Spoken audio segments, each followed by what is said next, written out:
वह निश्चित रूप से भगवान को प्राप्त होता है। जो वेदों के ज्ञाता हैं, जो ओंकार का उच्चारण करते हैं और जो संन्यास आश्रम के बड़े बड़े मुनि हैं, वे ब्रह्म में प्रवेश करते हैं। ऐसे सिद्धि की इच्छा करने वाले ब्रह्मचर्य व्रत का अभ्यास करते हैं। अब मैं तुम्हें वह विधि बताऊंगा जिससे कोई भी व्यक्ति मुक्ति लाभ कर सकता है। इस योगाभ्यास में स्थित होकर तथा अक्षरों के परम संयोग यानी ओंकार का उच्चारण करते हुए यदि कोई भगवान का चिंतन करता है और अपने शरीर का त्याग करता है तो वह निश्चित रूप से आध्यात्मिक लोकों को जाता है। हे अर्जुन, जो अनन्य भाव से निरंतर मेरा स्मरण करता है उसके लिए मैं सुलभ हूँ, क्योंकि वह मेरी भक्ति में प्रवृत्त रहता है। मुझे प्राप्त करके महापुरुष जो भक्ति योगी हैं कभी भी दुखों से पूर्ण इस अनित्य जगत में नहीं लौटते, क्योंकि उन्हें परम सिद्धि प्राप्त हो चुकी होती है। इस जगत में सर्वोच्च लोक से लेकर निम्नतर सारे लोग दुखों के घर हैं, जहाँ जन्म तथा मरण का चक्कर लगा रहता है। किंतु हे कुंती पुत्र, जो मेरे धाम को प्राप्त कर लेता है वह फिर कभी जन्म नहीं लेता।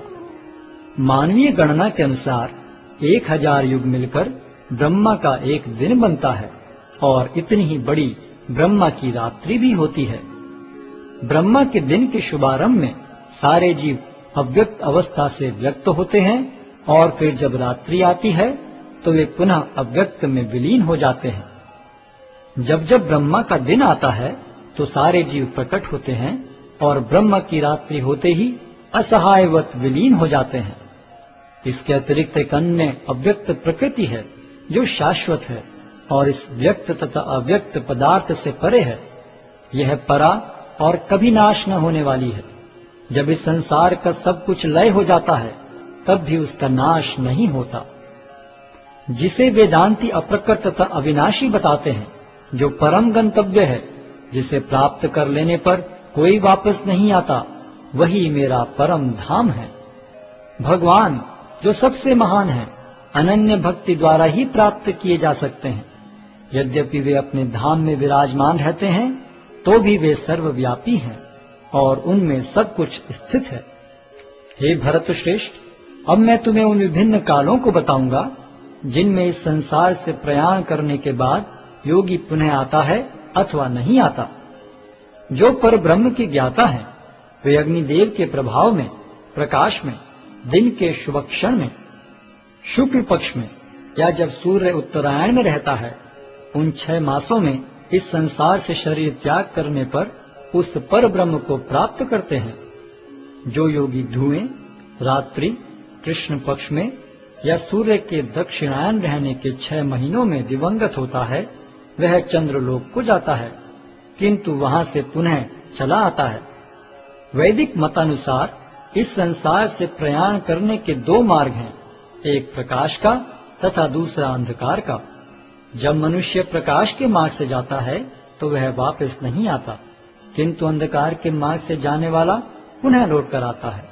हे अर्जुन, यद्यपि भक्तगण इन दोनों मार्गों को जानते हैं, किंतु वे मोहग्रस्त नहीं होते, अतः तुम भक्ति में सदैव स्थिर रहो। जो व्यक्ति भक्ति मार्ग स्वीकार करता है वह वेदाध्ययन, तपस्या, दान, दार्शनिक तथा सकाम कर्म करने से प्राप्त होने वाले फलों से वंचित नहीं होता। वह मात्र भक्ति संपन्न करके इन समस्त फलों की प्राप्ति करता है और अंत में परम नित्य धाम को प्राप्त होता है।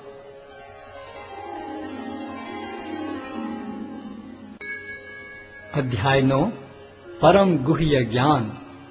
श्री भगवान ने कहा, हे अर्जुन, चूंकि तुम मुझसे कभी ईर्ष्या नहीं करते, इसलिए मैं तुम्हें यह परम गुह्य ज्ञान तथा अनुभूति बतलाऊंगा, जिसे जानकर तुम संसार के सारे क्लेशों से मुक्त हो जाओगे।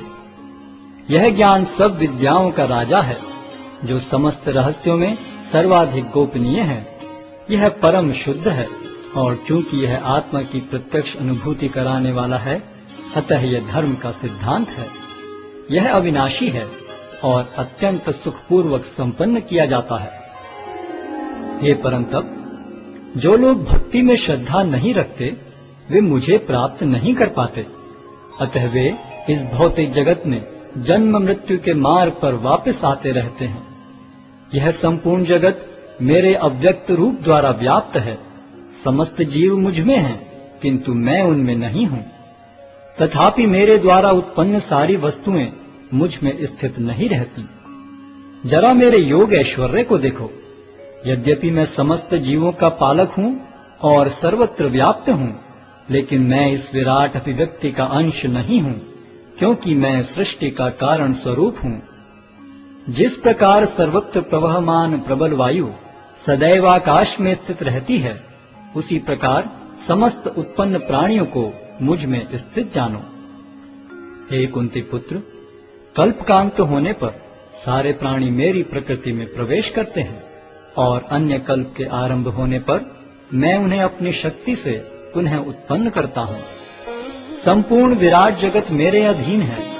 यह मेरी इच्छा से बारंबार स्वतः प्रकट होता रहता है और मेरी ही इच्छा से अंत में विनष्ट होता है। हे धनंजय, ये सारे कर्म मुझे नहीं बांध पाते हैं। मैं उदासीन की भांति इन सारे भौतिक कर्मों से सदैव विरक्त रहता हूँ। हे कुंती पुत्र, यह भौतिक प्रकृति मेरी शक्तियों में से एक है और मेरी अध्यक्षता में कार्य करती है, जिससे सारे चर तथा अचर प्राणी उत्पन्न होते हैं। इसके शासन में यह जगत बारंबार सृजित और विनष्ट होता रहता है। जब मैं मनुष्य रूप में अवतरित होता हूँ, तो मूर्ख मेरा उपहास करते हैं। वे मुझ परमेश्वर के दिव्य स्वभाव को नहीं जानते। जो लोग इस प्रकार मोहग्रस्त होते हैं, वे आसुरी तथा नास्तिक विचारों के प्रति आकृष्ट रहते हैं। इस मोहग्रस्त अवस्था में उनकी मुक्ति आशा, उनके सकाम कर्म तथा ज्ञान का अनुशीलन सभी निष्फल हो जाते हैं। हे पार्थ, मोहमुक्त महात्मा जन दैवी प्रकृति के संरक्षण में रहते हैं। वे पूर्णतः भक्ति में निमग्न रहते हैं, क्योंकि वे मुझे आदि तथा विनाशी भगवान के रूप में जानते हैं। ये महात्मा मेरी महिमा का नित्य कीर्तन करते हुए, दृढ़ संकल्प के साथ प्रयास करते हुए, मुझे नमस्कार करते हुए भक्ति भाव से निरंतर मेरी पूजा करते हैं। अन्य लोग जो ज्ञान के अनुशीलन द्वारा यज्ञ में लगे रहते हैं, वे भगवान की पूजा उनके अद्वय रूप में, विविध रूपों में तथा विश्व रूप में करते हैं। किंतु मैं ही कर्मकांड, मैं ही यज्ञ, पितरों को दिया जाने वाला तर्पण, औषधि, दिव्य ध्वनि, घी, अग्नि तथा आहुति हूँ। मैं इस ब्रह्मांड का पिता, माता, आश्रय तथा पितामह हूँ। मैं ज्ञेय, शुद्धिकर्ता तथा ओंकार हूँ। मैं ऋग्वेद, सामवेद तथा यजुर्वेद भी हूँ। मैं ही लक्ष्य, पालनकर्ता, स्वामी, साक्षी, धाम, शरण स्थली तथा अत्यंत प्रिय मित्र हूँ। मैं सृष्टि तथा प्रलय, सबका आधार, आश्रय तथा अविनाशी बीज भी हूँ। हे अर्जुन, मैं ही ताप प्रदान करता हूँ और वर्षा को रोकता तथा लाता हूँ। मैं अमृत्व हूँ और साक्षात मृत्यु भी हूँ। आत्मा तथा पदार्थ दोनों मुझ ही में हैं। जो वेदों का अध्ययन करते तथा सोमरस का पान करते हैं, वे स्वर्ग प्राप्ति की गवेषणा करते हुए अप्रत्यक्ष रूप से मेरी पूजा करते हैं। वे पाप कर्मों से शुद्ध होकर इंद्र के पवित्र स्वर्गिक धाम में जन्म लेते हैं, जहां वे देवताओं का सा आनंद भोगते हैं। इस प्रकार जब वे विस्तृत स्वर्गिक इंद्रिय सुख को भोग लेते हैं और उनके पुण्य कर्मों के फल क्षीण हो जाते हैं, तो वे इस मृत्यु लोक में पुनः लौट आते हैं। इस प्रकार जो तीनों वेदों के सिद्धांतों में दृढ़ रहकर इंद्रिय सुख की गवेषणा करते हैं, उन्हें जन्म मृत्यु का चक्र ही मिल पाता है। किंतु जो लोग अनन्य भाव से मेरे दिव्य स्वरूप का ध्यान करते हुए निरंतर मेरी पूजा करते हैं, उनकी जो आवश्यकताएं होती हैं, उन्हें मैं पूरा करता हूं और जो कुछ उनके पास है उसकी रक्षा करता हूं। हे कुंती पुत्र, जो लोग अन्य देवताओं के भक्त हैं और उनकी श्रद्धा पूर्वक पूजा करते हैं, वास्तव में वे भी मेरी ही पूजा करते हैं, किंतु वे यह त्रुटिपूर्वक ढंग से करते हैं। मैं ही समस्त यज्ञों का एकमात्र भोक्ता तथा स्वामी हूँ। अतः जो लोग मेरे वास्तविक दिव्य स्वभाव को नहीं पहचान पाते, वे नीचे गिर जाते हैं। जो देवताओं की पूजा करते हैं, वे देवताओं के बीच जन्म लेंगे। जो पितरों को पूजते हैं, वे पितरों के पास जाते हैं। जो भूत प्रेतों की उपासना करते हैं वे उन्हीं के बीच जन्म लेते हैं, और जो मेरी पूजा करते हैं वे मेरे साथ निवास